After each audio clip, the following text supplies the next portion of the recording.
Hmm.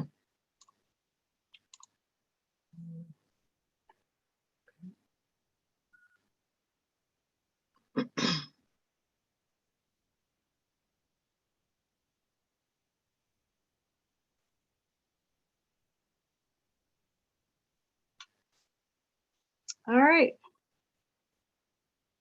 Hello, everyone. Do we have any questions from the group? Nothing got posted on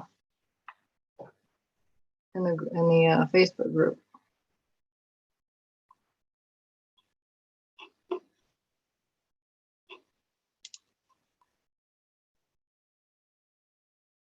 Okay, yeah, we can do that. Let me.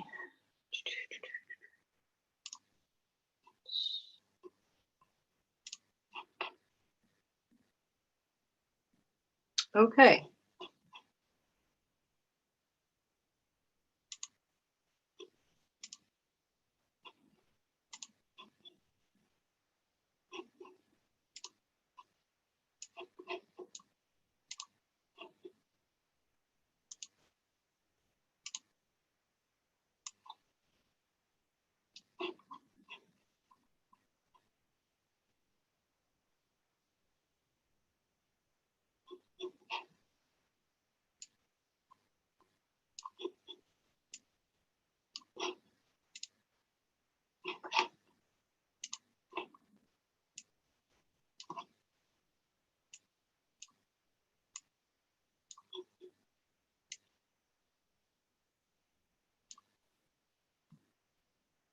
Hey, yeah, sure. Yeah. Yeah, I personally would, I wouldn't mind hearing exactly how you would recommend setting up a eBay business as far as the accounting goes. I guess it's kind of like Tech just outlined. I've been doing this for a while, but I'm sure there's a lot that I could learn if you could review something like that. And I guess I need to understand a little bit more about what. Can you explain your question a little bit better? Well, I understand you are the go-to person for the accounting for reselling, Yes. correct? Mhm. Okay. I would just like, unless there's other questions, I would like to hear your thoughts, opinions on how to set up a easy, basic, simplistic system to track reselling sales expenses for tax purposes. Just what your thoughts are and what your general recommendations would be for that. Okay, so I did that already. And what I mean by that is I built something that I offered to the group. So I will show you that. Okay, if you already have it, then that's fine. I just heard you ask for questions, so I was just telling you what questions I had on my mind. But that answers my question. If you have a video, I'll look it up and I'll go to that No, I'm video. going to show you right now. Because I mean, there have been a bunch of people that have asked for more information. And I do have a video that I posted in the chat, which is a little bit of an overview of what this spreadsheet is about or this workbook is about. But so basically, with an eBay business, there's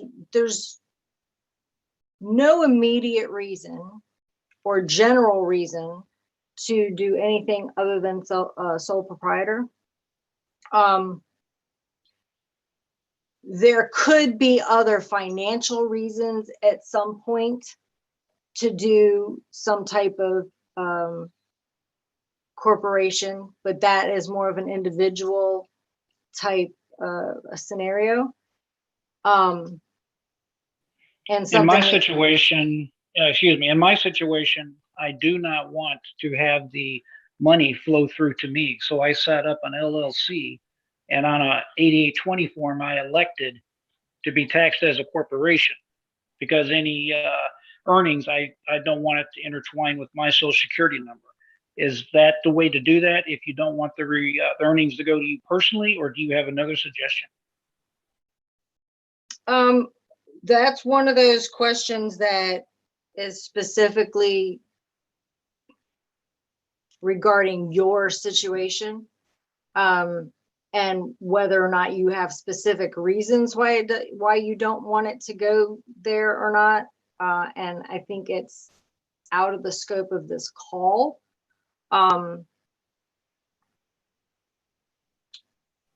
Well, for example, an LLC taxed as a corporation could potentially have a lower tax that you could pay, because I believe you pay like 20%. And if you're in a certain income bracket, that could be advantageous. Is that not correct? Well, I mean, so I guess what my question is, are you not getting paid at all from the eBay business? No, I get paid, but there's other ways you can pull the money out. You could issue yourself a paycheck directly, or you could take it out as I think the current lady that handles my accounting, I think she pays me like as a I have to check to make sure, but I believe it's like some kind of a dividend. Okay, so you're earning dividends, which you have to pay taxes on. So therefore, you are paying taxes on that money twice. Isn't there two types of dividends? One that is qualified and one non-qualified? I don't know how she has that set up, but eventually you will pay taxes on it. Okay, fair enough. But as far as, I mean, you can really kind of get into a lot of different scenarios, but as far as the scope of this call, to try and cover as many people as possible, like I said, there are reasons why someone might want to do a corporation. Generally speaking, a lot of people are being told to do a corporation of some sort when it's really not necessary, or in their particular situation, it's not advantageous, and they can be being steered in the wrong direction simply because the powers that be that are helping them with their accounting situation are looking for higher returns.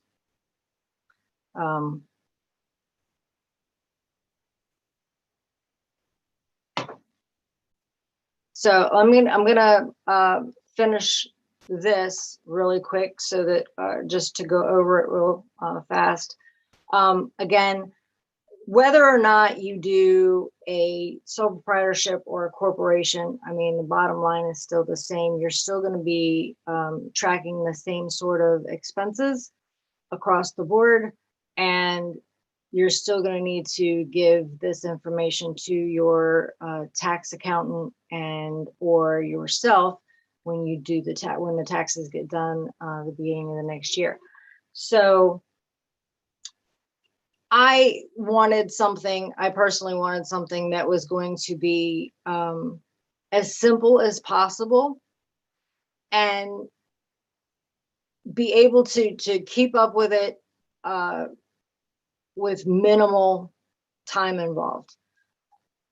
Tech has been talking and a lot on the podcast, and I completely agree with him that when you're first getting started, it is very beneficial to track, what the cost of a single item is, what you actually sold, what you listed it for, what you sold it for, what fees were involved, how much it took you to ship it, your packing, whether it gets returned. I do believe that is very advantageous for the first several hundred items that you list on eBay or any online platform. However, once you get going a little bit, it's very time consuming, and one of the first things that happens is that people quit keeping up with it. So when you quit keeping up with it, then then all of a sudden you're overwhelmed because months have gone by and nothing has been accounted for. So I did the same thing. When I first got started, the accountant in me wanted to know all the little details. And so I created this elaborate spreadsheet that told me everything, calculated all of my totals, calculated all of my ROI, everything for each piece of the puzzle. I got about 250 items in and I was 100 items behind, and we'll just, throw those numbers out there. And I was like, okay, I got to do something different. So when you make less than $25 million, you don't have to keep track of your inventory individually. You can expense all of it up front. So the first tab I have here does exactly that. All this is to give you an average cost of your items. And whether you use my spreadsheet or whether you build your own or something else, all the information that's here is very beneficial for you to keep track of, right? So this is the date that you purchased it, the number of items that you bought, kind of a overview of what you got, like I got jeans and I got coats and I got sweaters, or I bought just men's or I bought just women's or whatever. The place that I purchased it at, because it might be helpful to say, okay, hey, I got some really good deals at that Goodwill over there and such, versus the Shoppers over in, Columbia or something. I might need to try and go back there a little bit more often. The total cost of the inventory, and then over here it's calculated per order and total cost per piece, so that when you're doing your listing and you're checking your what you can sell something for, you're getting best offer or something, you're looking to try and figure out, well, can I accept that? So right off that okay, I've only got $2 in this, so if I take the 10, then that's going to give me X number of dollars left over after they pay for shipping and stuff like that. So it'll help you make that decision, right? So that is really the only reason for the purchasing. The purchasing tab, it takes all the stuff that you were doing before in getting all the line items and all the little details, and where you have that knowledge now, it takes all of that and it throws it into this one easy to do tab that kind of says, okay, I know that I know what I'm going to get by what my fees are by taking X dollar offer, and here's my average cost of goods. So yeah, I can do that. Or I really can't do that, but this item's been sitting here for a while, so I'd rather just go ahead and let it go. I might lose a few cents or I might break even, but I'd rather let it go and get another sale under my belt. That's really all this tab is for, is to help you transition you from keeping all the individual track of all the individual stuff over to being able to group it all together. The next tab is expenses. When you do your taxes, you will actually sign off at the bottom, and whether you do it or not, you are still responsible for your taxes. Okay, so even if you have someone else to do your taxes and and they sign it as prepared, they're not the one that gets in trouble or gets audited, right? It's you. You're the one that has to deal with it. So You have to understand, and if you need to get them to explain it to you, why they did this or why they did that, then so be it. All right, but you're going to need to understand. So when you sign your taxes, you actually check a box in there that says that you have a written record of the business miles that you have driven for that year. So this section over here is that it totals it at the top, and that total moves over to the next page. But it's got all the dates. You put in what miles you did and where you went to. For example, for me, it's 7 miles round trip to my post office. So if I do that, then, which I do that Monday through Friday. Occasionally I do that on Saturday.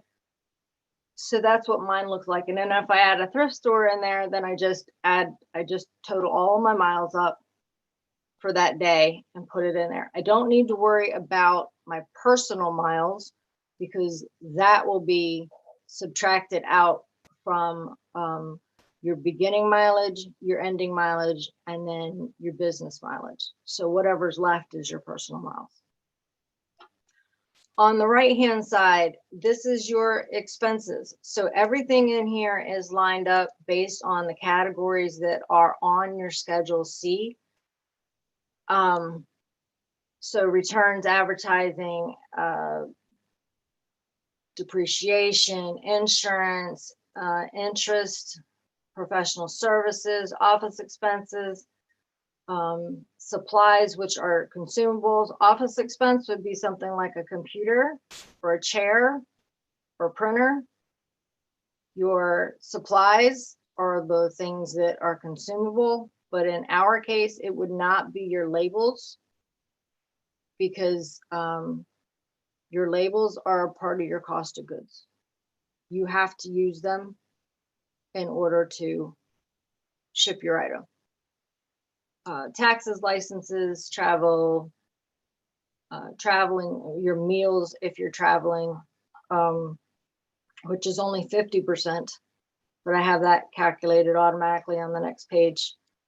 Utilities, wages, inventory purchases, and your other cost of goods. So for instance, your labels would go into cost of goods, other costs.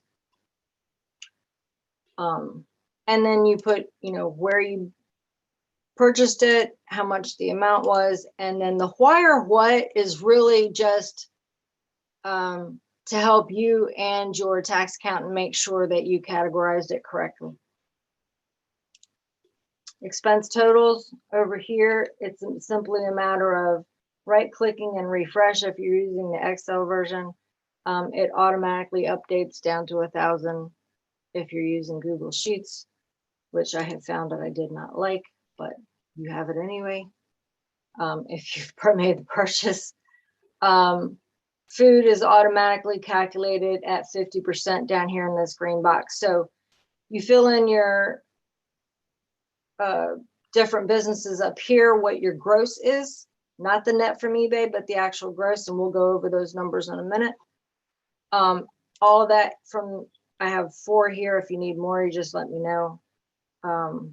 So the gross would come here, subtract out all the expenses, subtract out the food, and then your mileage is automatically calculated based on what you put on that other page as the total business miles times, at the time that I created this past year, it was 0.575 cents per mile.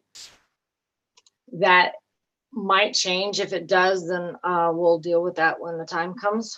But what this little green box down here does is it gives you a snapshot at any time of where you are with your business income, with your gross sales versus all your expenses.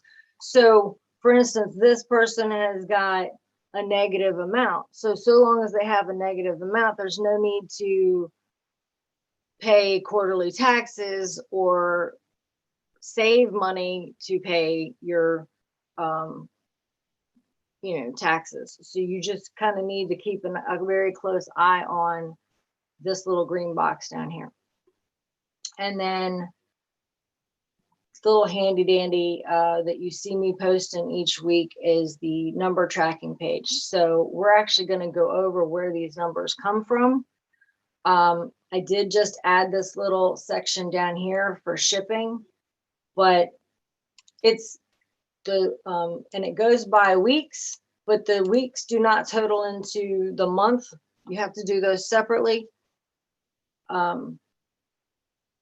Because there's, January is January 1st through 30th, but the week does not necessarily fall that way, right?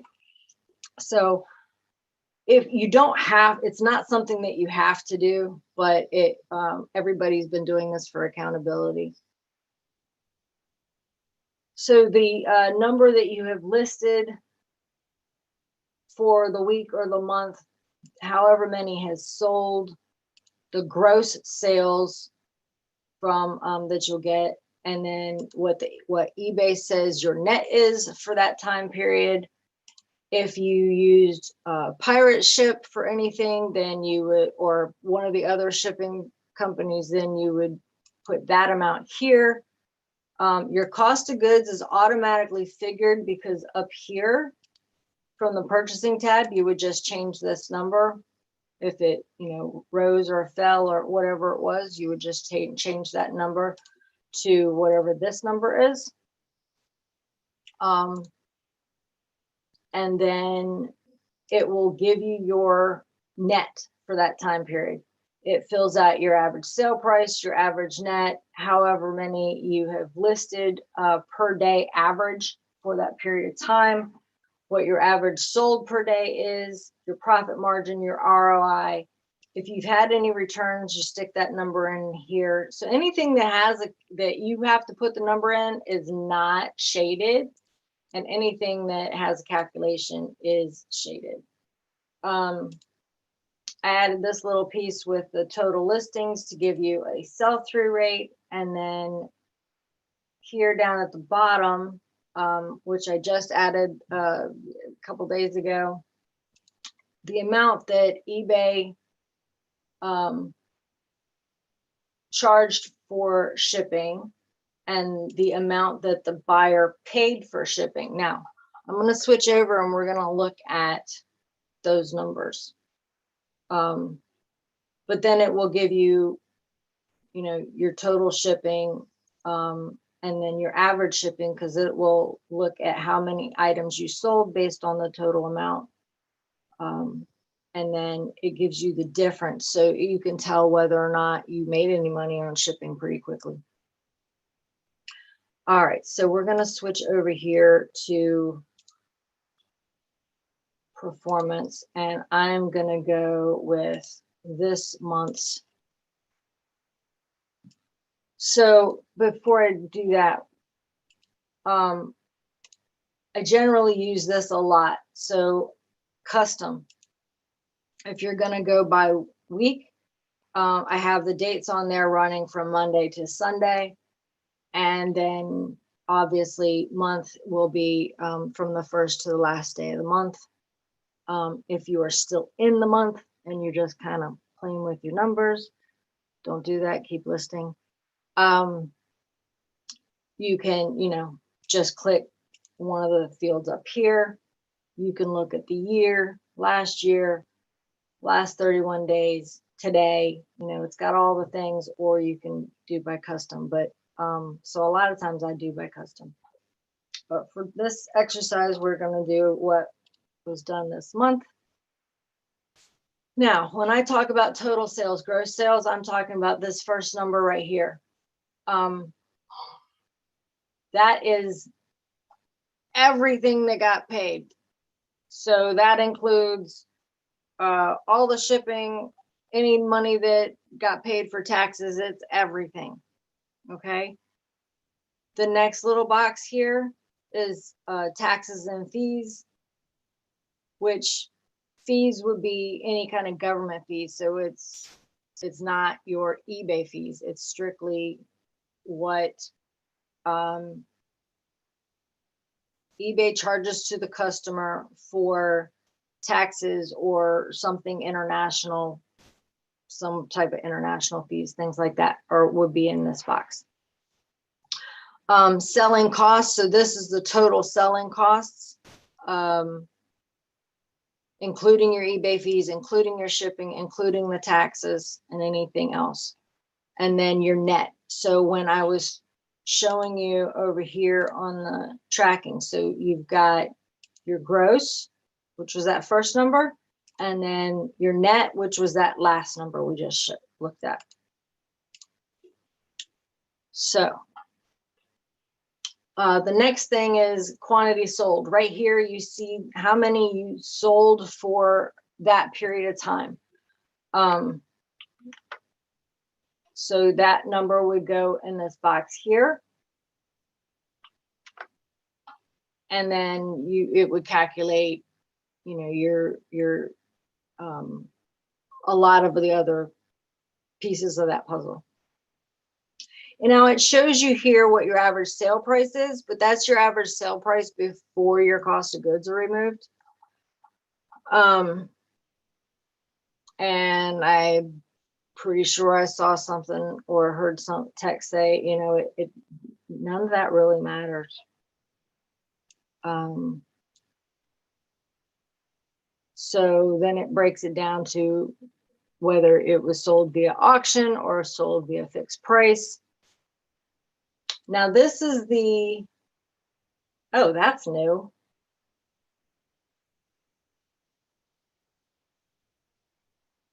Had anybody noticed that?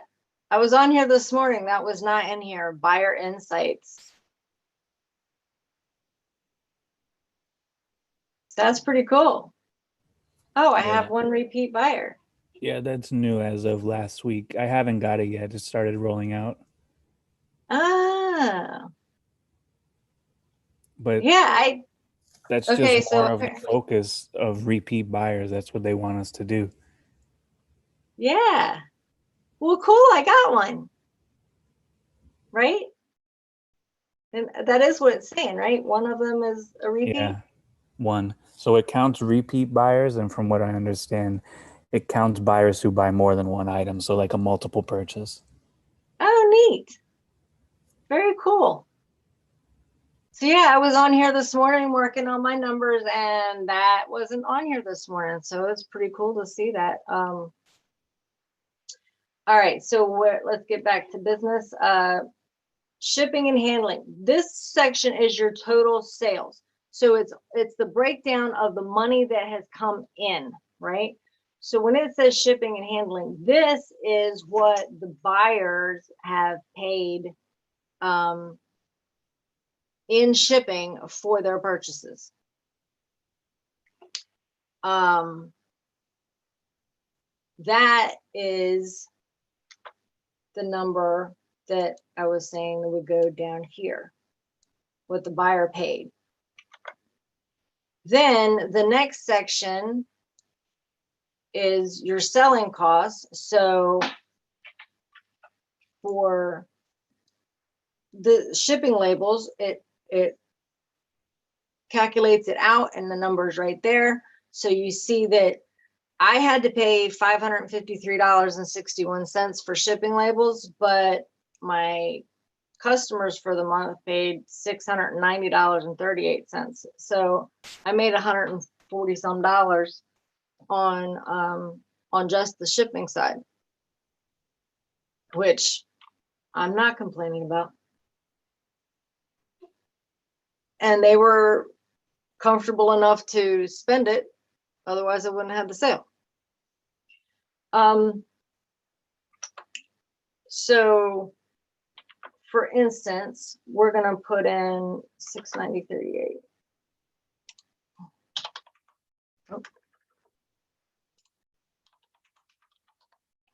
And 553.61. And then there was 95 sales.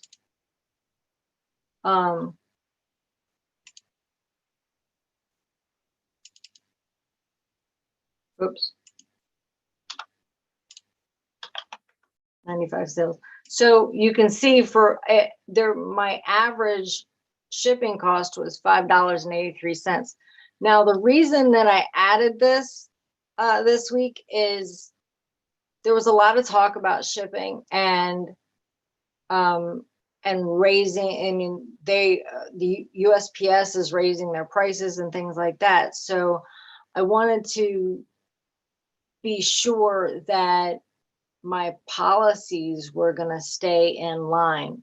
I'm fine with, you know, breaking even and even paying a little bit for shipping when I'm actually charging the shipping, but I need to know that that's what's happening, right? So in order to know that that's what's happening, in order to not, you know, lose a bunch of money or accept the best offer, expecting that one thing is happening, that I'm actually making money on shipping and I'm going to be okay in the long run, versus, oh my goodness, I'm losing my shirt on shipping, and I have to rethink my best offers, or you know, maybe I can't be quite as aggressive with the best offers or with coupons or something like that.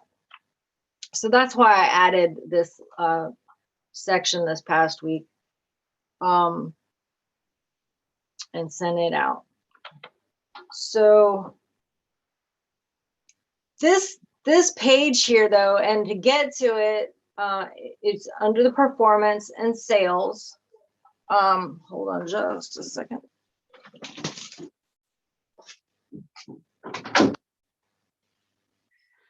Hubby just got home.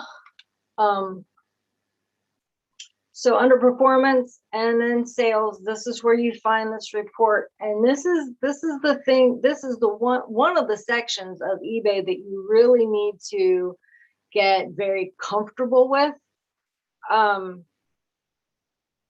Because it's really going to help you know where your business stands, right? Help you on track at all times. If you don't really understand this section, then, you know, for instance, let me, I'm gonna pull something else up here.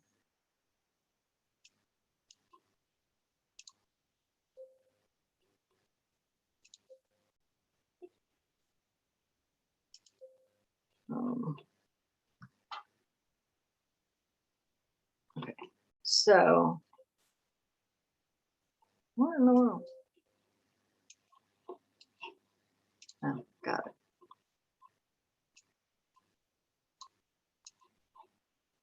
So this is mine, and I'm gonna go back to the first part of the year when I was still really green and didn't have a clue.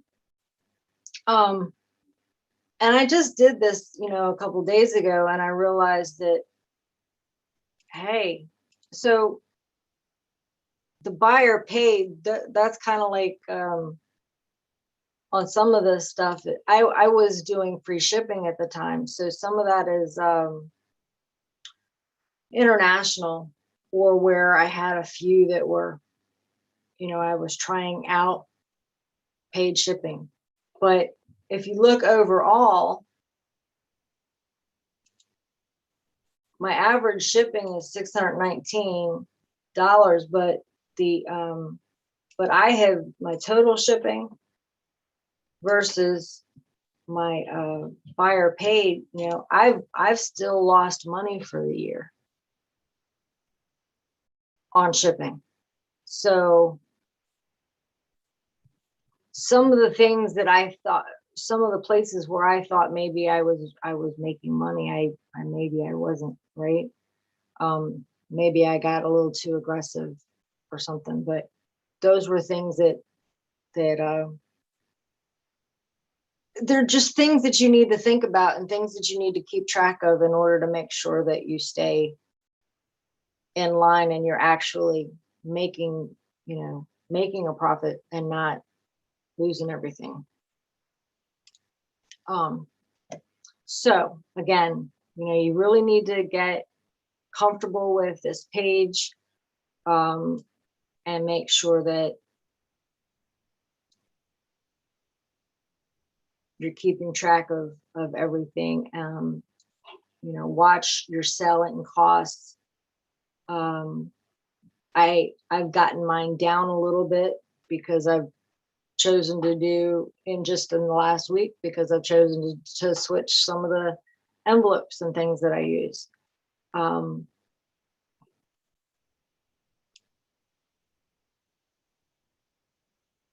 But this page is hugely important. Any questions on that? Tech, is there something else that you can think of that I need to cover that I didn't?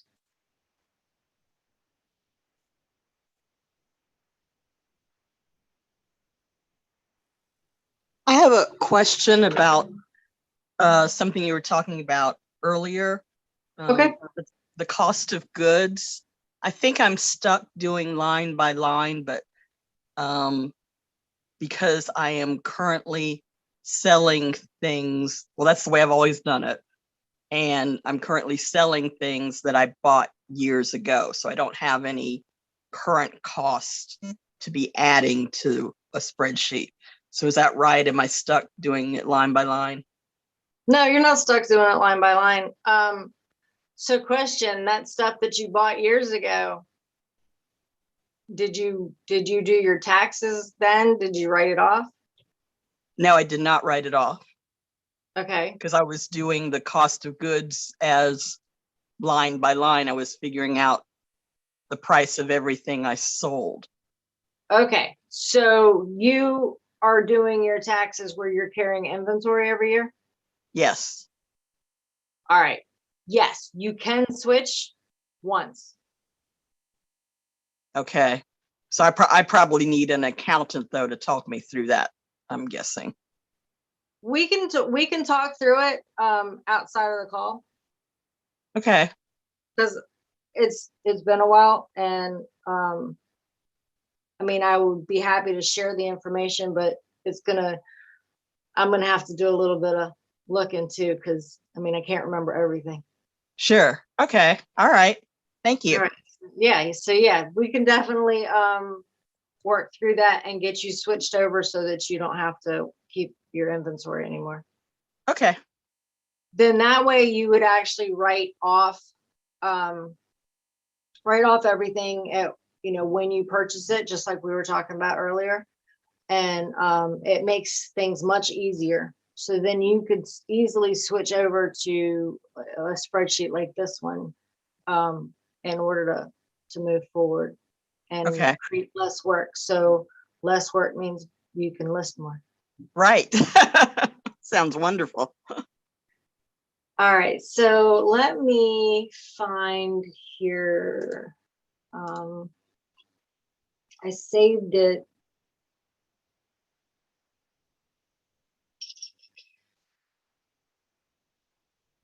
Oh, I know I saved it.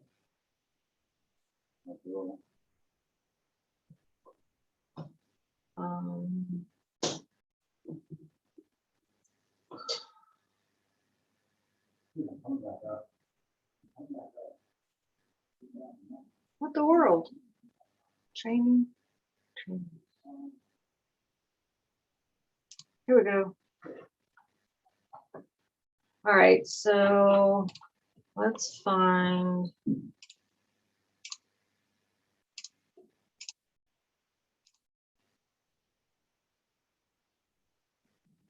All right, so we'll use Chris's new store he's playing with.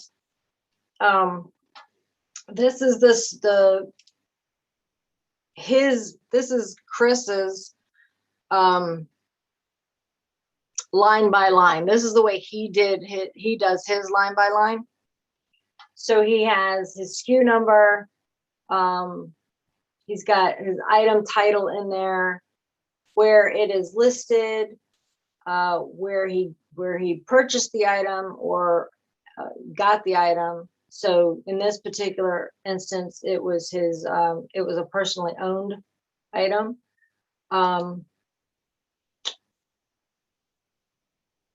So he listed it in July. He listed it on 7/29. It sold on 7/30. So you see, there's a lot of different pieces of this puzzle as we go across. A lot of different things that you gotta keep track of. So, you know, when you're first, let's scroll down here. So see, when he listed all this stuff down here, right? He's got, you've got, like, say that you're doing 5 items, then you take your photos of the 5 items, you list your 5 items, and then you have to enter your 5 items into the spreadsheet. So we'll take a look at this American Eagle. It's listed on eBay. He got it at the bins. I listed it in September and listed it on 9/24. It hasn't sold yet. He does not have, so I had in mind, I had what I listed it for, but it doesn't really matter what I listed it for, because it only really matters whatever you sell it for.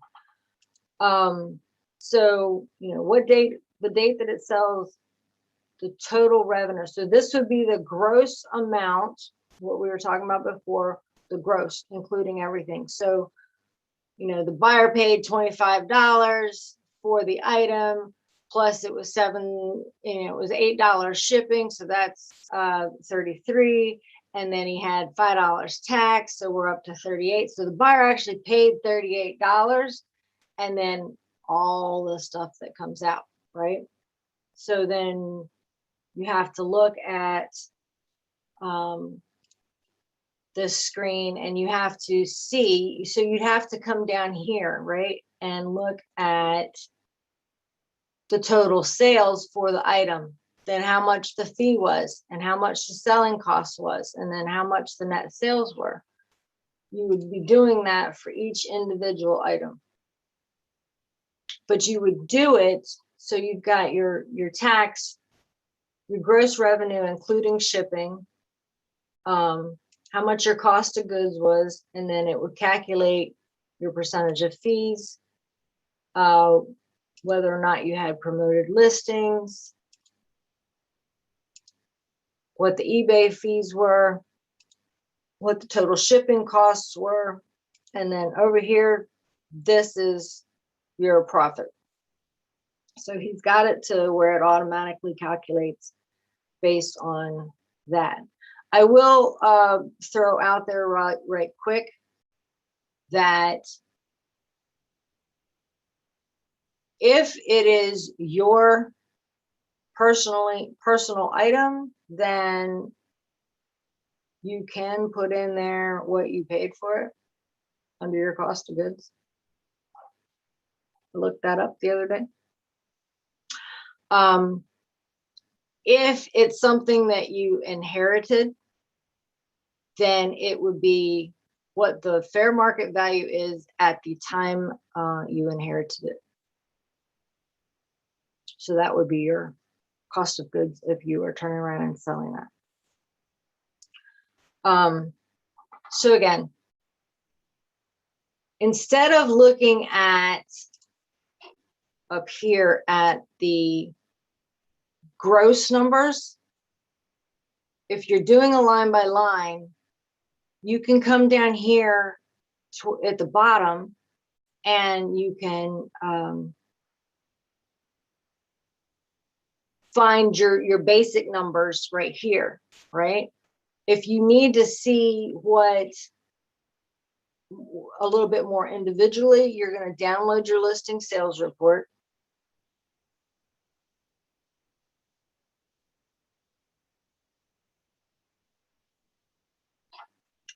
And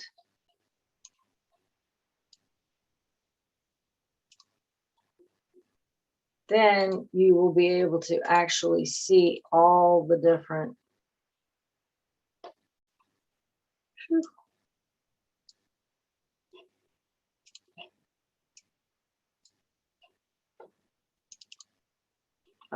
Dennis, would you stop it? Anyway.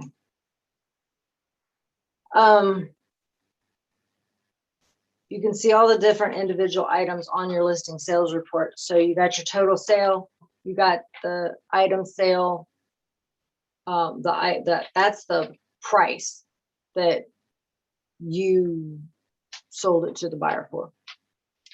Taxes, shipping and handling paid, so the buyer paid $5.50 for shipping. That was the total selling costs.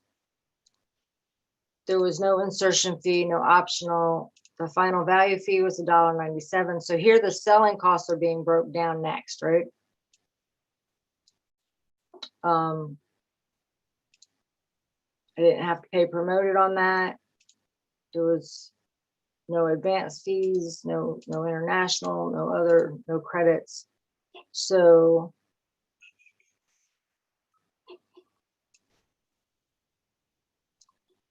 shipping label plus the final value fees. If you look down here, it says $5.43, which is the $5.43 that you see right here. So again, this total selling cost is broke down in the next several columns. PayPal fees, thankfully I don't have to deal with that anymore. Net sales, this was net of the taxes and selling costs. And then average selling price doesn't really matter.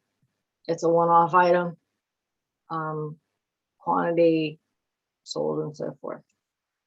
So whether or not you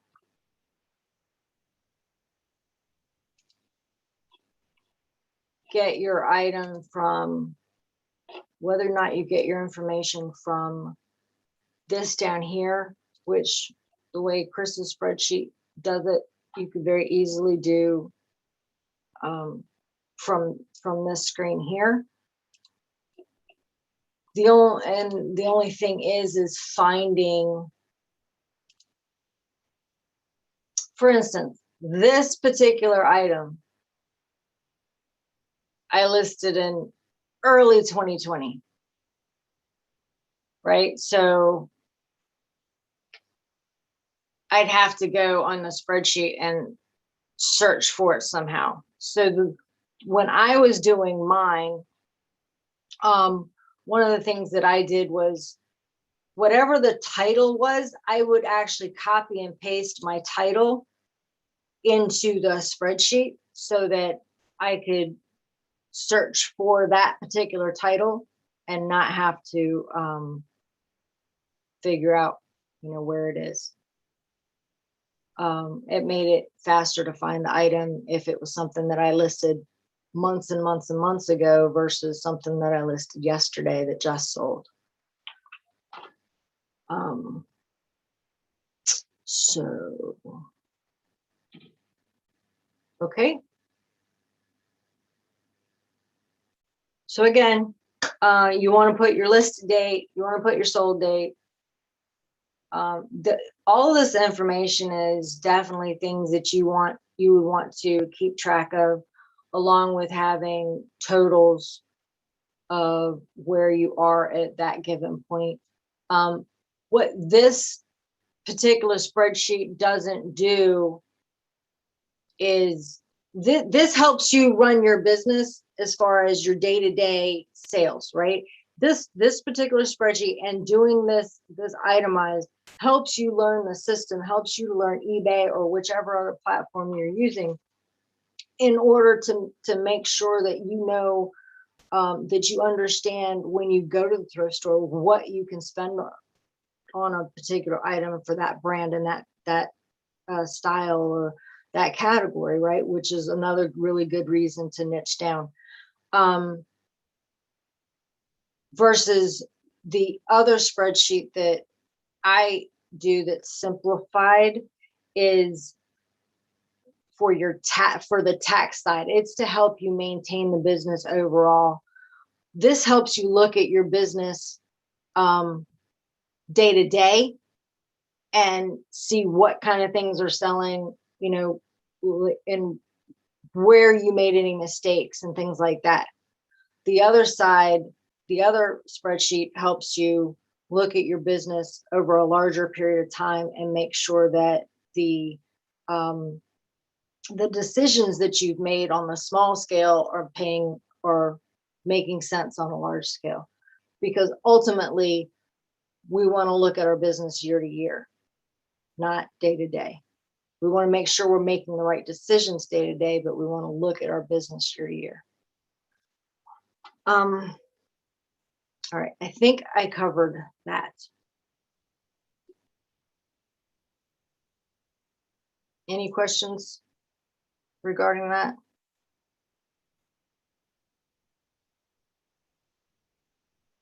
All right, so I had a direct question that says, if I bought a property like a condo to work out of and store inventory, could I write off all costs associated with that purchase?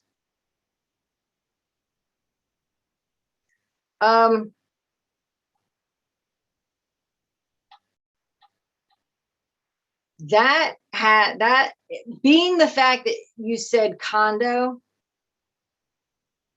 kind of throws a little bit of a monkey wrench into it.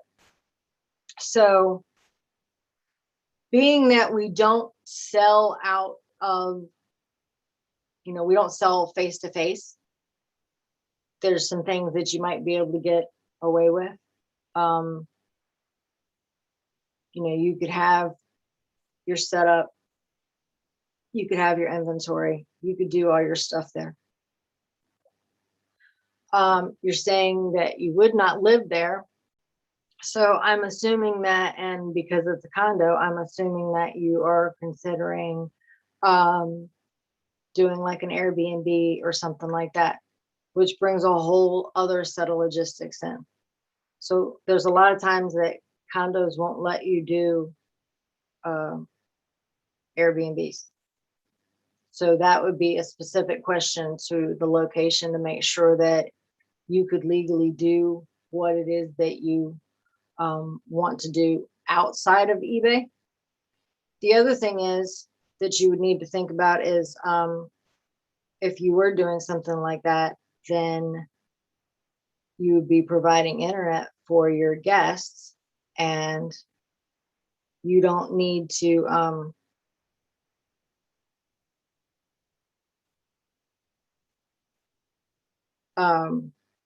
you don't need to have somebody logging in that you don't know to your internet.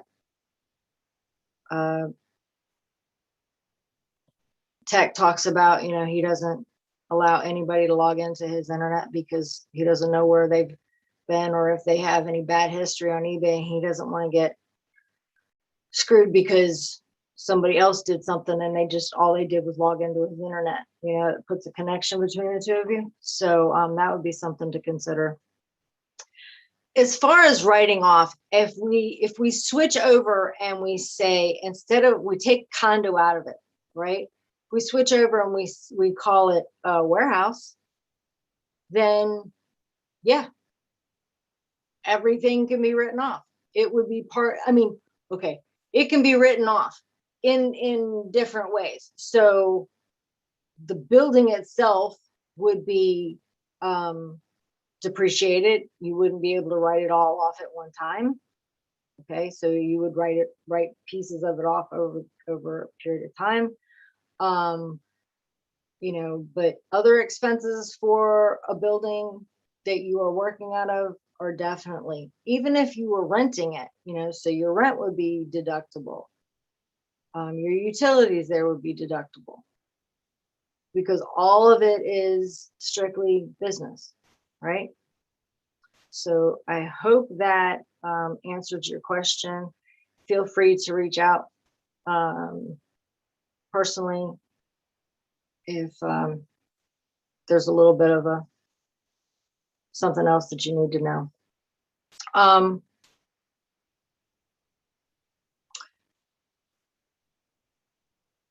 I do not want to butcher your name. So FATU. I will, let's see. I just made a post in the group yesterday with the update that has my email on it. It's millerworldservices@gmail.com. And the spreadsheet's $40. So PayPal to millerworldservices@gmail.com and email me so that I have your correct email. I found that a lot of people's PayPal emails and where they want it sent are different, and maybe they don't even have access to those anymore. So I just want to, I've asked that you email me so that I have your email address correct. And then Pat, are you still here? Great. So let me go back over here right quick. I'm always surprised that we get more out of the call all the way to the end than, than I'm thinking that we're going to do. So Pat, if you look down this list, Pat says, when you have a chance, can you go over some basic expense examples and how to categorize them? What category to pick? So here's the list of expenses. And as of 2020's Schedule C, this is where they were located on it. But let's see, office expense. That would be a chair, a desk, a computer. I mean, so long as they are not things that are, I can't remember what the limitation is off the top of my head. But for the most part, if we spend $1,000 on a computer, you don't have to depreciate that, just write it off. So that would be the kind of thing that would be an office expense, something that you're using and you're keeping. A stapler is an office expense, right? But the staples are supplies. A tape dispenser is an office expense, but the tape is a supply. Labels, the shipping labels are actually cost of goods, other costs, because they are an integral part of what we must have in order to get our item from us to the customer. So anything that is an integral part of what it takes to get from us to the customer. So poly mailers, that would be a cost of goods, other costs versus being a supplies consumable. If you're putting it into supplies consumable, it's going to be okay, because it will come out the same. It's not counted differently. But in order to keep things as strict and as close as possible to where they need to go, the better you understand this part, the better off you'll be. Especially when if you are using my spreadsheet and you're over here and you're listing your stuff, that's actually why I have this last column in here, so that you can put why you put it there, what it is. I don't know if you guys can hear that or not, but apparently my husband's playing with my dog upstairs and they are having a field day over my head. So let's look at this. So I think so paper would be a supply, the printer would be an office expense. Contract labor. If you have somebody coming in and doing your photos for you and you are not set up that you are set up that you are doing them as a contract employee, not all places can do that. Here that Chris is in California, it's kind of harder to do that over there. Here it's not an issue. I'm in Maryland.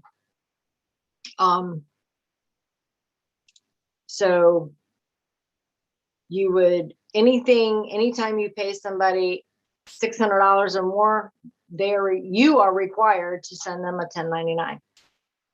So that expense would go under contract labor. Returns and allowances. Tech and I were having a conversation a couple weeks ago about shipping for returns. Just put it all under shipping, which is cost of goods, their costs. You don't have to break it out into returns. I mean, shipping is shipping.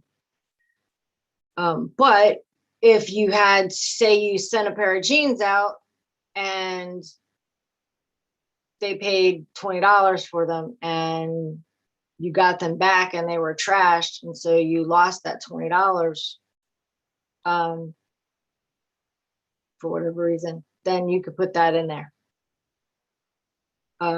Advertising, not that we do a whole lot of advertising. I mean, technically you could put your promoted expenses in there, but you don't need to. But if you were to, do something on Instagram, or you had something outside of eBay, or you had your own, website that you were also promoting, you could put that in there. So car and truck expense is a little bit, you either claim your mileage, or you can claim the individual stuff. 99% of the time, it makes more sense to claim your mileage. Unless you got a true beater that is costing you an arm and a leg and you're putting 5 quarts of oil in it every day before you go thrifting.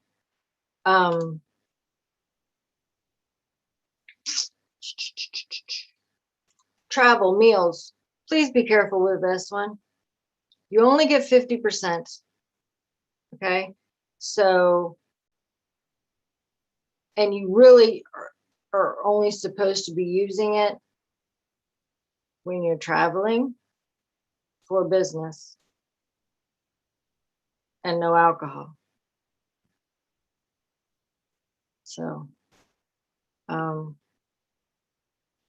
taxes and license, I think that's pretty self-explanatory. So if you've got a storage unit, warehouse unit, then put that under rent or lease for other business property, like warehouse and storage. Stick it in there. If you leased a vehicle or machinery or equipment for some reason, that would go there. If you have a CPA, a tax accountant, a lawyer, anything else like that, that would go there. Under legal and professional services. Other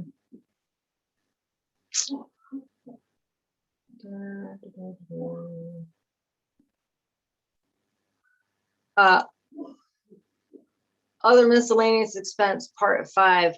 I specifically put this in here under continuing education because what we pay for this group is continuing education. Because we're learning in here every day. So you can put that expense under this line. I also just put it basically, what this line is to itemize anything that's not somewhere else, so that conversation can be had. Either you will know that you need to do it, or you aren't sure, so you stick it in the itemized category and you put, what it is. You give a detailed explanation next to it so that you and your tax accountant can make the correct decision on that particular item.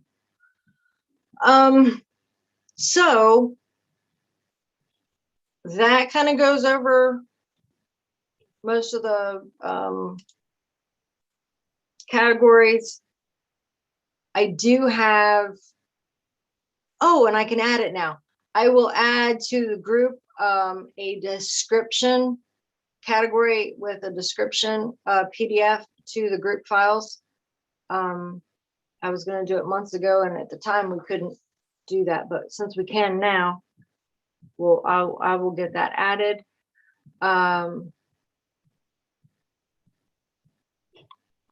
The bottom line is, like, with this, you could take this spreadsheet and send it to your tax accountant, and then they would have totals for all of these columns.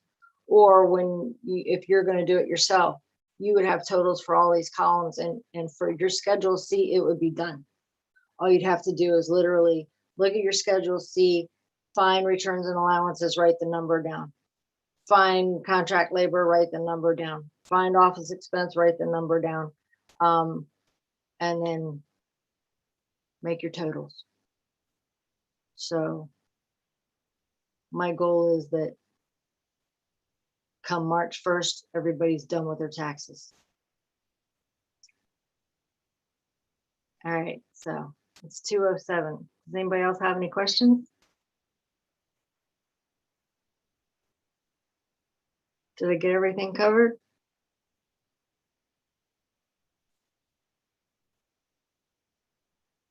All right. Well, thank you guys for coming. Thank you for thank you for asking the questions and giving me something to talk about. I hope everybody that was here and everybody that watches gets something out of it. Feel free to reach out to me. I am trying to get a little more careful with my time. So if you reach out to me, don't necessarily expect an immediate response, because I got a list too. All right. Okay. Everybody have a great day, and I will see you in the group. Bye.